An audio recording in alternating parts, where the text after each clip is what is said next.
बार फिर से स्वागत है आप सभी विद्यार्थियों का इस चैनल पर। तो आज का टॉपिक है JAC model question paper set 3 class 10th का सामाजिक विज्ञान।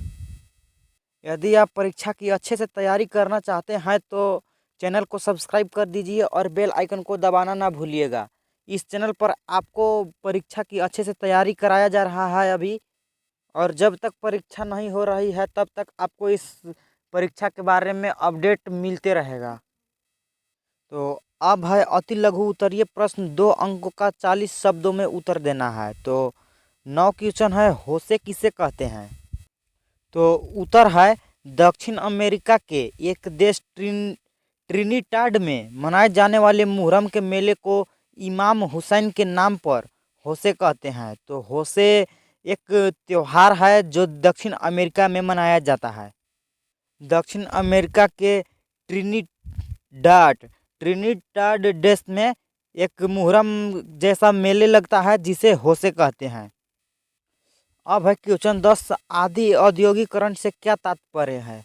तो उत्तर है इंग्लैंड और यूरोप में फैक्ट्रियों की स्थापना से भी पहले ही अंतर्राष्ट्रीय बाजार के लिए बड़े पैमानों पर औद्योगिक उत्पादन होने लगा था।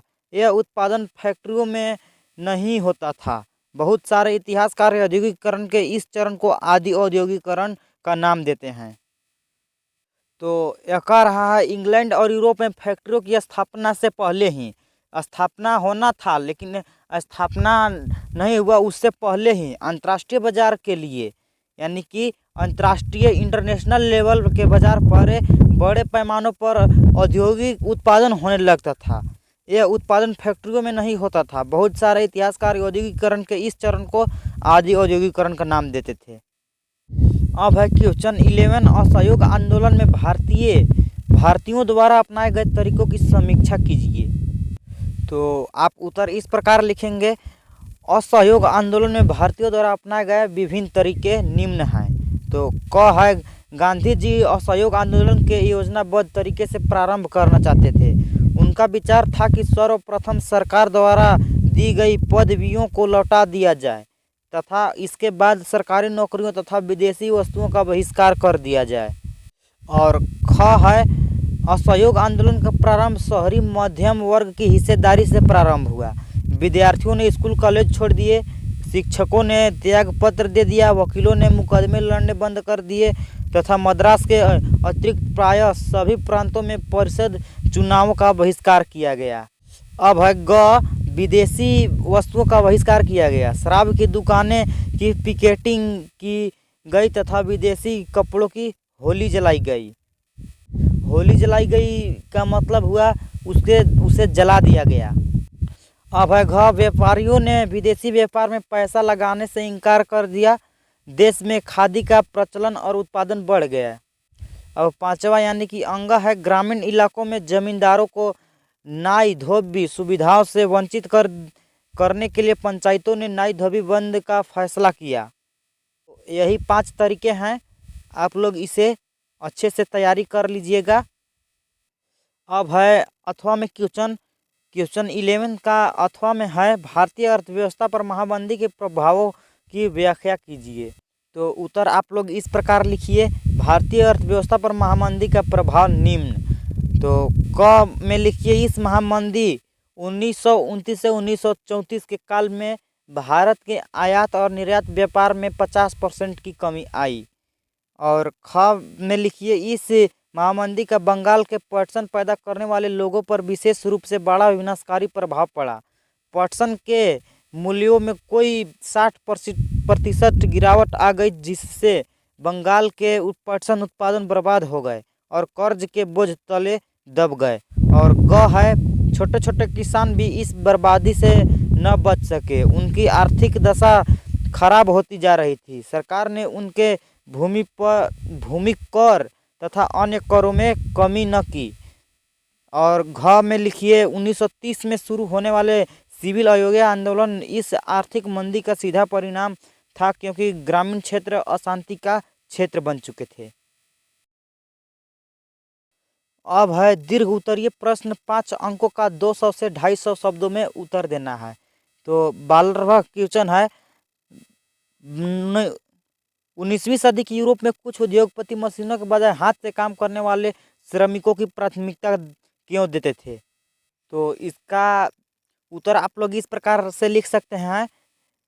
इसका निम्न कारण है, क है विक्टोरिया कालीन ब्रिटेन में मानव श्रम की कोई कमी नहीं थी, इसलिए कुछ उद्योगपति मशीनों के बजाय हाथ से काम करने वाले श्रमिकों को प्राथमिकता देते थे। और ख में लिख सकते हैं, कुछ उद्योगपति बड़े मशीनों पर भारी खर्चा करने से हिचकिचाते थे, क्योंकि मशीनें लगाने में यह जरूरी नहीं था कि उनको ऐसा करने से लाभ ही रहेगा। और ग में लिख सकते हैं, बहुत से ऐसे उद्योग हैं जहां श्रमिकों की संख्या घटती बढ़ती रहती है, जैसे गैस घरों, शराब खानों, बंदरगाहों में जहाज़ों की मरम्मत और साफ सफाई के काम में मजदूर की संख्या घटती बढ़ती रहती है। ऐसे उद्योगों में उद्योगपति मशीनों की बजाय मजदूरों को ही काम करने पर रखना पसंद करते थे। अब इसका अथवा में क्वेश्चन है, क्वेश्चन नंबर 12 का अथवा में है, अपने शासन वाले क्षेत्रों में शासन व्यवस्था को ज़्यादा कुशल बनाने के लिए नेपोलियन ने क्या बदलाव किए?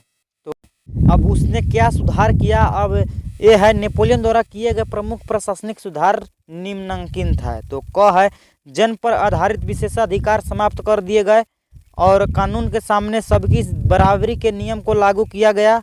और ख है, संपत्ति के अधिकार को सुरक्षित बनाया गया। और ग है, प्रशासनिक विभाजनों को सरल बनाया गया, समानता व्यवस्था को खत्म किया गया और किसानों को भू दास्ताव और जागीरदारी शुल्कों से मुक्ति दिलाई गई। और घ है, शहरों में भी कारीगरों के श्रेणी संघों के विभिन्न नियंत्रणों को समाप्त कर दिया गया। और अंग है, यातायात और संचार व्यवस्था में सुधार किया गया। और च है, किसानों, मजदूरों, कारीगरों और नए उद्योगपतियों को अपने अपने क्षेत्रों में स्वतंत्रता प्रदान की गई। और च